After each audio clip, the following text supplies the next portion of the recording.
So today, here is now the example in sketching the graph of a rational function. We're going to follow the 8 steps in sketching the graph of the rational functions, which I have discussed here earlier. No, actually, it consists of 8 steps, pero nandito 7 steps lang kasi the 7th step is just sketching, connecting the points of the graph of the rational function and the xy plane. Okay? So, okay, we have here steps to be followed before we can sketch the graph of the given rational function f of x equals 1 over x squared. So we determine the y-intercept. How are we going to determine the y-intercept? We let x equal 0. O ibig sabihin, we determine or evaluate f of 0 from the given rational function. So we have f of 0 equals 1 over 0. So not defined. No? So undefined. Ano ibig sabihin nun? Ibig sabihin nun, hindi tatama sa y-axis yung ating graph ng function na 1 over x squared. So, no y-intercept, none.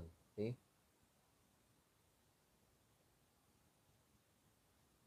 Ilagay na lang natin. No y-intercept.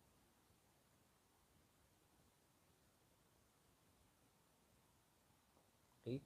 Hindi siya tatama sa y-axis. Then, to determine the x-intercept, all we have to do is evaluate f of x equals 0. Okay? Meaning, we substitute 0 to y. So, we have f of x equals 0. So, we have 0 equals 1 over x squared. Okay? And, lalabas ito, is 0 equals 1. So, ibig sabihin, this is a false statement.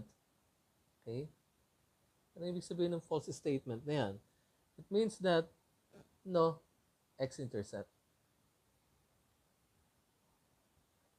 Okay? So, ibig sabihin, hindi siya tatama sa x-axis.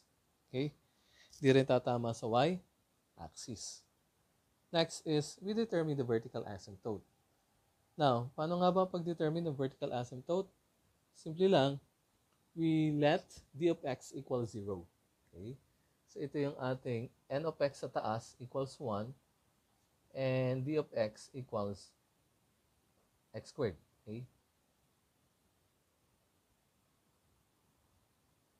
So, ibig sabihin, d of x equals 0, meaning x squared equals 0. Therefore, x equals 0. What does it mean? Ibig sabihin, yun yung ating vertical asymptote. Okay? Vertical asymptote, x equals 0 or the y-axis. Okay? X equals 0 or the y-axis is our vertical asymptote. For the horizontal asymptote, paano nga ba ma-determine ang horizontal asymptote? We follow the rules, the 3 rules in determining the horizontal asymptote. We compare the degree on the numerator to the degree of x in the denominator of the rational function. Since degree of n of x is less than the degree of x in the denominator, therefore, our horizontal asymptote is y equals 0. Oh, sorry.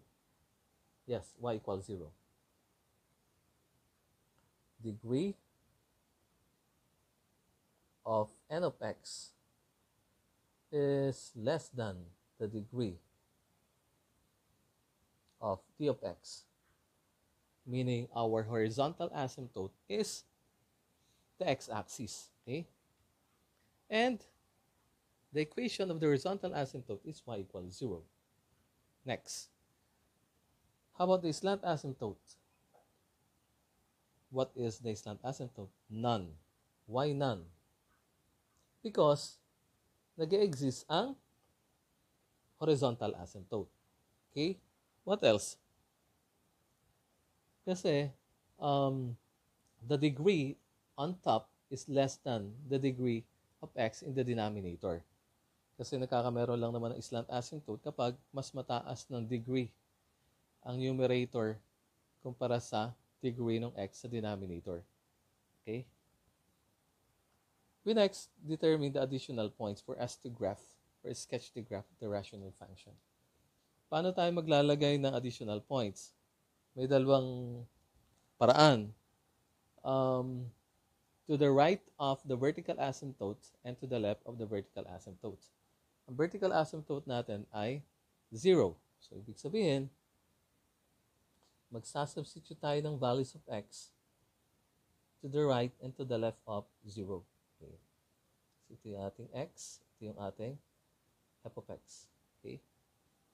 Tapos dito, ganun din. Additional points lang ito. We have here, ganun din, x, f of x.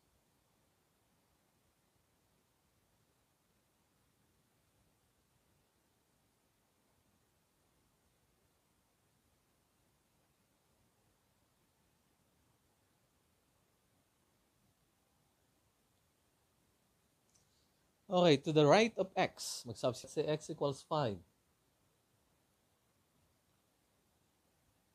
Y is 1 over 25. 1 over 5 squared. Let's say 3. Y is 1 over 9.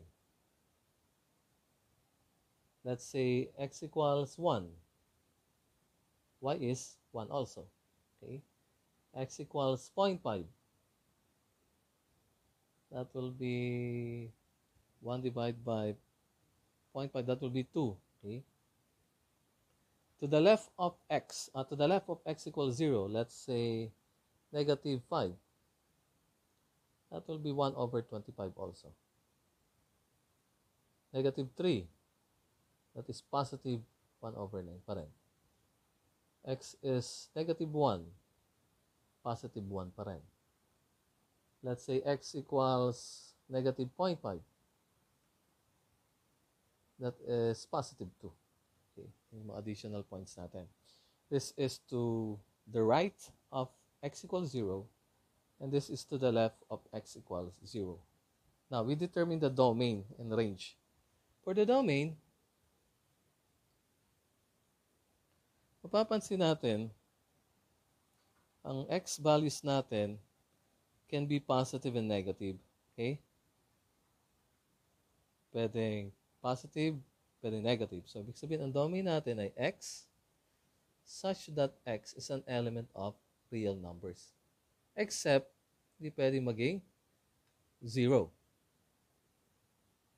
Kasi magiging undefined. Okay? How about the range? Anong range natin? E di y values naman. Y such that y is an element, real numbers pa rin. Oh, sorry. Hindi lahat ng real numbers kasi lahat ay positive yung ating mga y values dito. Pero hindi pwede maging 0 si y, di ba? Okay, hindi pwede maging 0 si y kasi magiging false in statement. So therefore, ang ating range ay y such that y is greater than 0. Ibig sabihin, mga positive numbers lamang. Okay? Okay, yan. So, ito yung ating mga sagot sa steps na provide sa atin kanina in sketching the graph of rational functions. We are now ready in sketching the graph of this rational function. Okay.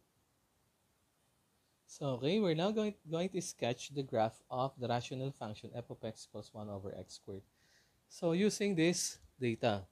So, we have no x-intercept, no y-intercept. Ibig sabihin, hindi siya tatama sa x and y-axis.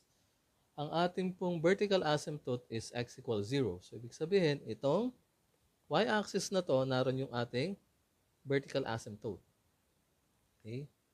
X equals 0 is our vertical asymptote. And our horizontal asymptote is y equals 0 or the x-axis. Now, we're going to use these additional points in sketching the graph of the rational function. We have 5, 3. So, 1, 2, 3, 4, sorry. 1, 2, 3, 4, 5, 1 over 25. So, hindi lumampas, ano? So, 1. So, naandito. 3 is 1 over 9. So, 1, 2, 3, 1 over 9. 1, 1. So, 0.52. So, 0.52. Okay. Ito naman, negative 5, 1 over 25. So, ito.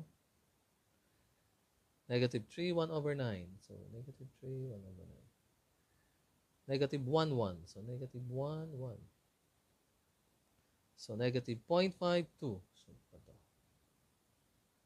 So, ibig sabihin, yung ating function, kapag ito. Taas ang pataas doon. At pababa ng pababa dito. Pero hindi siya tatama dun sa x equals 0 and y equals 0. Okay, papunta siya doon sa taas. Oops. And then, sa kabila naman, ganun din. Pataas siya dito. Dito siya mag-intersect sa x equals 0 o sa y-axis. Ganun din sa x-axis. Okay,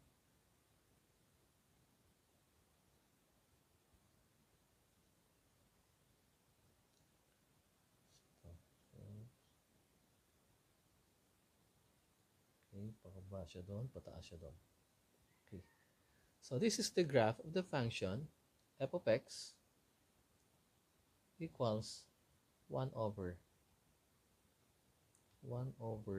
x squared. Okay? Now, verify natin yung kanyang domain. So, kumakaliwa yung ating graph ng function at kumakanan din. So, ibig sabihin, all reals except x equals 0. Okay? For the range ng ating rational function, ang range niya is positive numbers only or y is greater than 0. Kasi hindi siya bumaba dun sa x-axis at hindi na tumama rin dun sa kanyang sa x-axis. So, ibig sabihin, ang kanyang restriction ng y values niya ay from 0 to negative infinity. Yun ang kanyang restriction, including 0. Okay? Ito yung mga hindi pwede maging values ni y. Okay? Kasi hindi pwede maging 0, hindi pwede maging negative. Try nga natin kapag negative si y. Let's say negative 1. If y equals negative 1, we have negative 1, 1 over x squared. We have negative 1x squared divided by 1 divided by negative 1. So we have x squared equals negative 1. Kaya pala hindi pwedeng maging negative ang values ni y dahil we do not have square root of a negative number. That is an imaginary. So, hindi talaga pwedeng maging values ni y ay 0 to negative infinity. At ang range lang niya ay greater than 0 or positive numbers. So, thank you. So, that is example number 1 of graphing rational functions.